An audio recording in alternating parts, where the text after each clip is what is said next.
আসসালামু আলাইকুম সবাইকে। মে দিবসের অনেক অনেক রক্তিম শুভেচ্ছা সকল কামলাদের। তো যেহেতু মে দিবস, আপনাদের সাথে আমার জীবনের একটি সত্য ঘটনা শেয়ার করি। কাজে বেরোইছি, যাইতে যাইতে কথা বলতেছি, তো গাড়িতে উঠা বাকি কাহিনী বলতেছি। ওকে, শুনেন, ভাল লাগবো। ধন্যবাদ। তো গাড়িতে আইসা বললাম, তো ঘটনাটা হয়েছে 2016 সালের 16 সাল কি 17 সাল।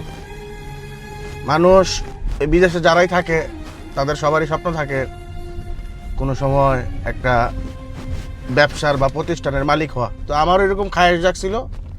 তো আমরা 3-4 বন্ধু ডিসাইড করলাম আমরা একটা ব্যবসা দিব। যেই কথা সেই কাজ। তো ব্যবসা বাণিজ্য সব কিছু গুজগাছ করার পরে সুন্দরভাবে সব কিছু চালু করলাম। 2 মাস, 4 মাস, 6 মাস ব্যবসায় অনেক লস হইতেছে, বুঝছেন। তো আমরা সবাই কাজ করতাম। হ্যাঁ, তো পার্ট টাইম হিসাবে ওই দোকানটা রাখছিলাম, ফাঁকে ফাঁকে আমরা সবাই সময় দিব। তো ওই দোকান চালাই যেত, এখন পার্মানেন্ট কাজ করার জন্য কিছু লোক লাগবো। তো হঠাৎ করে আমার এক বন্ধু বলে ডেনা কাটা। এই জিনিসটা শুই না, বলি ডেনা কাটা মানে কি?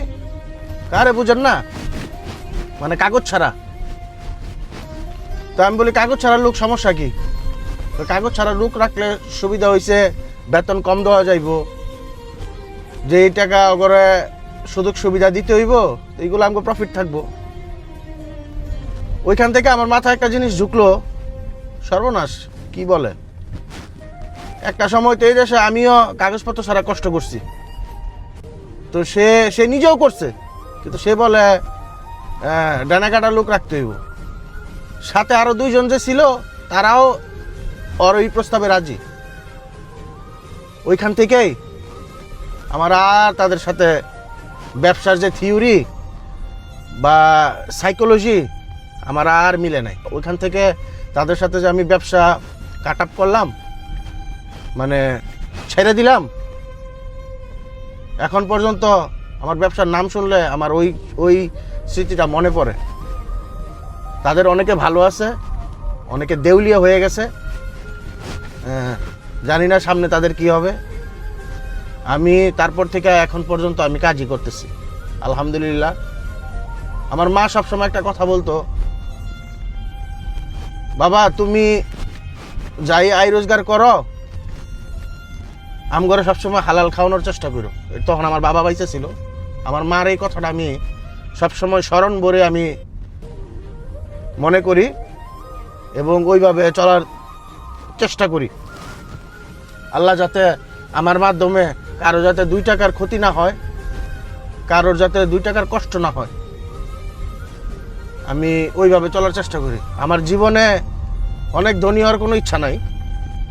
আল্লাহ যেমন রাখছে আলহামদুলিল্লাহ, আল্লাহ আমারে চালাই নিতেছে। আমার 2টা বাল বাচ্চা, আমার বউ নিয়ে আমি আলহামদুলিল্লাহ সুখী। আমার বউ আমারে মাশাআল্লাহ অনেক মোটিভেট করে। আমি কোনো সময় বাসায় ক্যাশ টাকা নিয়ে গেলে ও সবসময় আমার জিজ্ঞাসা করে এই টাকা কই থেকে পাইছি, কিসের টাকা। আমার ভিতরে সবসময় ভয়টা থাকে, কারণ সেও সবসময় চায় আমি সৎভাবে চলি। আমরা 2 টাকা খাই আর 4 টাকা খাই, আমরা যাতে হালালভাবে আমাদের জীবনটা অতিবাহিত করতে পারি। আলহামদুলিল্লাহ অনেক সমস্যায় লাস্টের 3-4 বছর অনেক সমস্যায় যাইতেছি, তারপর আল্লাহর কাছে লাখ শুকরিয়া। আল্লাহ এখন পর্যন্ত ভালো রাখছে আপনাদের দোয়ায়। তো মে দিবস উপলক্ষে এই কথাটা এই কারণেই মনে পড়লো, আমরা মানুষের না ঠকাই, কোনো কর্মী কর্মচারী এদেরকে আমরা না ঠকাই। দরকার হলে আমরা নিজেরা ঠকবো, তারপরে তাদেরকে যাতে না ঠকাই। তো আল্লাহ আমাদের সবাইকে সৎভাবে চলার তৌফিক দান করুক, আমিন। সবাই ভালো থাকবেন। আসসালামু আলাইকুম।